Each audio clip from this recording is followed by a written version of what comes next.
Good afternoon, my friends. Nearer to 2 o'clock than the last couple of times. Hello. I'm Pastor Lou, minister, member of the Presbytery of the Palisades, pastor here at the High Mountain Presbyterian Church, and welcoming you into this virtual space. There are no walls that define it. There is the defining lens of the camera that sets a frame around it, and there's myself and your chair. Welcome. You can't see it, but right on the other side of the chair is the baptismal font. It's a white marble monster. It weighs 800 or 900 pounds, and I like that it's right next to the chair because you could reach your finger over and touch the water. And oh, I know that's Catholic, right? It's the season of Epiphany. And the season of Epiphany celebrates aha moments, discoveries. Someone said the word eureka was uttered by Louis Pasteur on the discovery of pasteurization. Eureka, I think that's what it was. I'm not sure. I think so. Anyway, we're going to say it is for today. Some of you who resource me and help me will send me the correct attribution. It's a gray January day. Seems to be the season. I haven't really paid that much attention, to be honest with you, to what the days of January are like. Often what's remarkable is the snow. But I'm aware that there's day upon day upon day upon day. There are things happening that I don't want to get used to. There are things I do not want to get used to. I do not want to get used to state capitals across the nation arming and training and going through routines to defend the heartland, Capitol buildings of the separate states of the United States and the Capitol building of the United States. 22,000 National Guard troops, 2,500 National Capitol Police, thousands of Metropolitan Police in Washington, D.C. I don't want to get used to this. I do not. We've had this language all through this pandemic of the new normal. Dear God, tell me please, this is not the new normal.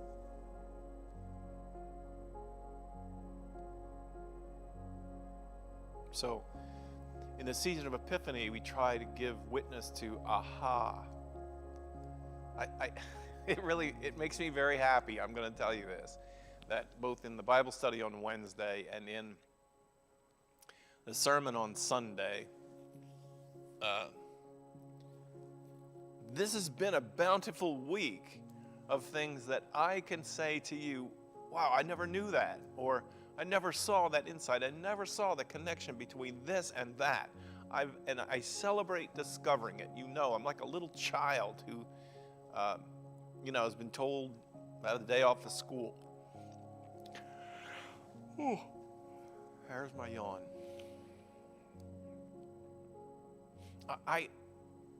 It's been such a season of epiphanies for me. The Magi came from the far east. I have no idea how many miles they would have been thought to have traveled. But from the far east they came on a pilgrimage to a place they did not know, a pilgrimage to an event they barely understood, a pilgrimage following clues, signs and clues and nudges from the universe that something significant was happening. And they came upon the child and they went, aha. Aha, now we see. What they saw, I don't know. They said to Mary that her child, like the angel said to her, that her child would see the rise and fall, or that was the old man in the temple said that he would see the rise and fall of many in Israel. They saw a light. They saw in this experience of their arrival and this child, they saw a light for all the nations. Something in this child that would enlighten humanity. Not an argument to say, oh, this is the only way, or all those arguments are not relevant in this discussion. You know, in the ancient understanding of the children of Abraham and Sarah, I don't know how else to describe the continuity of this group. To say Jewish people or Hebrew people, it doesn't really get at the all-inclusive sense of anyone who traces their heritage, either biologically or in faith or in custom or tradition, to Abraham and Sarah, Abram and Sarai as they were first known. And we all focus on the Eve and Adam, right? Eve and Adam. Oh, we know that story. I wish we knew the story of Abram and Sarah more. Because in terms of the continuity of the witness of the Bible and of God's relationship with human beings, the story of Eve and Adam kind of comes to a short end. It comes to a short end, and it's complicated. They have 3 children, Cain and Abel, and Bible quiz, can you name their 3rd child? Seth. I know. Nobody talks about Seth. Cain murders Abel. Well, that kind of brings the story to an end. And if you stick hard line with the story, there are no women unless Cain's going to have sex with his mother and to give birth to other children. Or Seth. That's not the story is truncated. The witness is truncated. It has an end point because the purpose of the telling of the story of Eden and Adam was it broke. It broke. It was a false start. God's celebration of creation worked. But the continuation of relationship with human beings came to an abrupt and brutal break. And you'll have to go to my Bible study on Genesis to find out how I read it and how I read it in what I believe is a better way of hearing what they wrote, not what we say about it. But Eve and Adam and Cain and Abel and Seth, story ends. It picks up with Abram and Sarah, and the light that was revealed in the simple conversations between Abram and Sarah was that God is a God of relationships who doesn't stand far off, far from it. God is hardwired for relationships. And in particular, hardwired. You can't change the programming on God.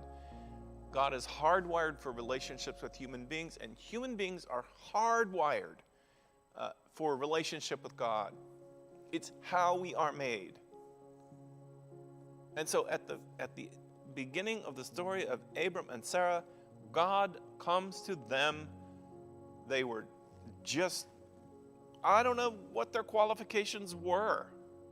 They're just random 2 people that God walks up to figuratively and says, listen, the world's a mess. It's an absolute mess. And it's broken. Would you be willing to walk with me, and I will walk with you? I'll put a hedge around your life to make sure that you and your family survives. But you'll find meaning and purpose in life because you will be a blessing to the families of the earth, to all the families of the earth. Will you walk with me and be a blessing? This is the first light, the first epiphany that shone down from heaven. Walk with me. There's a song written by Jim Strathy, Walk with me. Together we'll build a land. We'll build a home. We'll build where freedom can live. Walk with me. I will walk with you. And together. It's a movement thing. It's a journey thing. Let's explore the world. Let's endeavor in creation. Let's create along with it. Let's do everything that can be done. Let's live our lives together. And in the process, we will take into account our neighbors, our sisters and our brothers, the ones we know and the ones we don't know. And we will live our life with you, O God, with them in view. And so you'll see in Scripture, Israel, which is the name of Jacob. He's a descendant of Abraham. Jacob, and then Jacob's sons. The whole lineage is all laid out there like a family tree. But in the Hebrew, one ancestor's name suffices to talk about the whole group. Israel is a name. And it refers to all the descendants ultimately of Sarah and Abraham. And as I said before, biologically, in terms of faith commitment, in terms of liturgy, in terms of self-acclamation, the writer of Hebrews says that even we Christians who have historically drawn a line and said, well, they're Jewish and we're Christian. The writer of Hebrews in the New Testament says, we're all. If you have faith in God, which means you trust in God, which means you are walking with God and you are listening to God, you are Israel. You are Israel. You are a child of Sarah and Abraham. And that means that your call in life, your design in life, your purpose in life is the same as theirs, to be a blessing to the families of the earth. Genesis chapter 11. It's one little scripture verse, that I wish people would have spent more time in applying over the whole story, because we do that all the time. We take little chapters and verses that are only intended to apply to one little tiny place, and we make it, universal principle. Here's one you can do it with because it was intended that way. It was written that way. And because of that, descendants of Israel, of Abraham and Isaac and Jacob, that's Israel, his name got changed. Descendants of Abraham were to be a light to the world. Because nothing brightens up your day, nothing brightens up your life, nothing brightens up the world like a human being who understands that they're on this planet, 2 feet on the ground, hands to work if they have them, eyes to see if they have them, ears to hear if they're working, living to be a blessing to other people in the world. It's missional. It's missional. It's a missional understanding of who people of faith are. It's not a static understanding. It's not a we've arrived so that we are the people of faith. When you are the people of faith, you are doing the work of faith. You are doing the mission of faith. And you're recommitting to it over and over and over again. Not out of obligation, but out of joy. Out of the understanding that this is what I was created for. This is how I'll find my highest and best purpose. we did an assessment of a property, this language that comes out of real estate. We had a market study done on a church property that I'm working with another church, and they're thinking about selling the property. And they had real estate appraisals come in, and one of the things the appraisals did was they established the best and highest purpose of the tract of land. The best and highest purpose of this tract of land going into the future, what would it be? And they considered things like low-income housing. They considered, I don't know, a gas station, educational, building of a school or something like that. The highest and best purpose of that tract of land where a church had been built, they determined would be to subdivide and to build 13 single-family homes. Highest and best purpose. What's the highest and best purpose of human beings? The highest and best purpose goes back to where we've been talking over the last couple of weeks or days about this discovery of what it means to meditate on the law of God day and night. What is the law of God? The law of God is the highest and best purpose of a human being, a life lived according to the code that's written in us as human beings.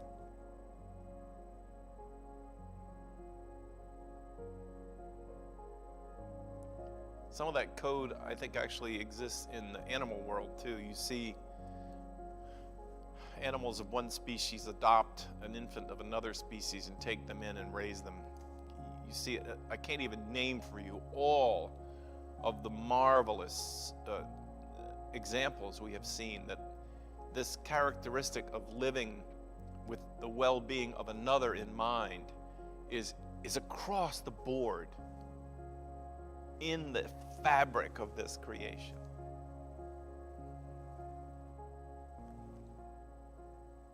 The definition of the lowest and the worst purpose of human beings. I don't know if real estate appraisers do that or not. What would be the worst thing you could do with this piece of property? That'd be interesting.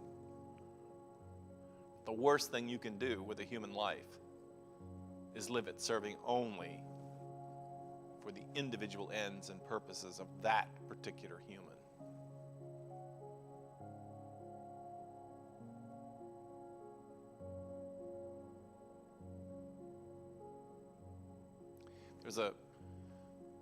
There's a philosophy. I was a philosophy major in college, and I'm so glad I ended up taking philosophy. But one of the things that was emerging at the time when I was studying philosophy, we'd gone through the classic philosophers and studied all the development of how we think today, epistemology, how we know, how do you know what you're certain of? What are the rules for how you know what you're certain of? And then the philosophy of science and the philosophy of art and aesthetics and all of that. And in the middle of all of that, what was emerging in the 1980s and the 1990s was a popularity of a philosophy that said the highest and best purpose of human beings is to live solely for themselves. There was a substitution that was taking place that said selfishness is the new moral high ground. That's a fact. You check it. It was as if someone took the code of morality over the past, 1,000 years and went, I don't know, let's turn that around.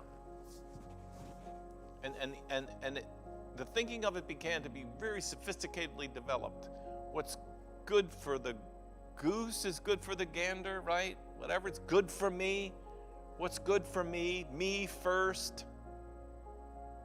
And then everybody will benefit from the fact that I saw to it that I took care of myself. You see it on individual nature, you see it in churches, you see it in nations, you see it in cultures of the world. It's spread everywhere. It's spread faster than the pandemic did. It's one of the reasons we have such a hard time cooperating together to defeat this pandemic, is because in order to really defeat the pandemic, you have to get beyond the imposition this makes on me, and understand that it is part of what you were designed to do, to live to protect other people. Selfishness, self-centeredness, you're not designed for it. You're not created for it. The light that we are to be in the world, is the light of giving, caring, standing in solidarity with, marching together with, listening in empathy with, caring about another. Caring. You will be a light to the nations. That is still the promise about the city of Jerusalem, even in contemporary Jewish theology. But nobody really goes on to say that the light that Jerusalem is supposed to be to the nations is not a light because of who they are. It's not because they're Jewish or because they've been the true sect of Judaism. And then there's some that have argued, well, the Christianity is the New Jerusalem, and so, the Christians are the light of the world. How many times were we told that as children? You are the light of the world. It's not because of who you are. It's because being who you are, knowing what you know about the law of God and what makes life worth living for you, and you follow it, you will be a light to the nations. They might even begin to imitate what you're doing. And then the light will be for the whole world. This is deep, deep, deep, deep, deep, deep in Christian and Judaism, and even in the Muslim understanding of faith. Ronald Reagan said, a shining city on the hill. What's supposed to shine out from the city on the hill? What is supposed to be the light that you don't put under the bushel? The light you don't put under the bushel is that I live my life. Yes, I do, but I live my life because I am cared for, and I walk for a God who cares more than for God's self. We do no favor to our children or anybody else to present God as a selfish God who has a list of demands that God needs these things to be done. God needs you to do these things. And you are a good and obedient person when you do these things that God needs. The light that shines about God is that God is other-centered. God is other-centered. The light that shone in Jesus was that God, being in God, decided to empty God's self of everything that there was of God and came among us as one of us, laid down all the privilege, all the power, all that could have been done and said in defense of God's own self. God came as one of us. Because that's the nature of God. So we do honor to God. How do you do honor to God? You do honor to God by saying, I get it. I've read my hard DNA wiring. I understand it. I'm going to live by the code. I'm going to live my life according to the light that is shown from God, because it's who God is. That's who I'm going to be. And then who I'm going to be is then going to cast a light into the world where there is nothing but condemnation and selfishness and propagation of guilt and burdens that can't be lifted, and all of the brokenness and resentment and all the things you can name that grow out of what the psalmist called wickedness, which begins and ends in self-centeredness, worrying only about yourself and your needs. I'm getting a suntan. The light is so bright.